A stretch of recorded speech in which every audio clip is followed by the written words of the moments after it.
መጽሐፍ ማንበብ፣ ጂም፣ ጸሎት፣ በአጠቃላይ ለመጀመሪያ ጊዜ ራሴን ለመቀየር አክሽን የወሰድኩት ክረምት ላይ ነበር። አንተም ቀጣይ ሳምንት፣ ቀጣይ ወር፣ ቀጣይ ዓመት እያልክ ያራዘምካቸውን ነገሮች በአሁኑ በመጪው ክረምት እነሱን ተግብረህ ለቀጣዩ ዓመት ራስን የተሻለ አድርገህ ማስቀመጥ ትችላለህ። በተለይ ተማሪ ከሆንክ ከዚህ በላይ የተሻለ እድል አታገኝም።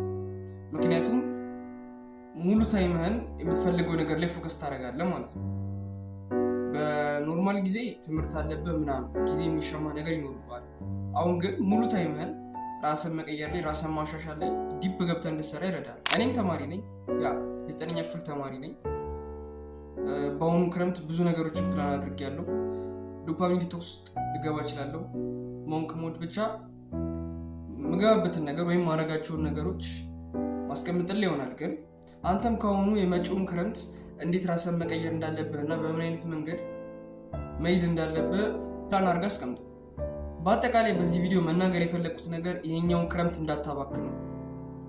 እስካሁን ብዙ ክረምቶችን አባክነሃል።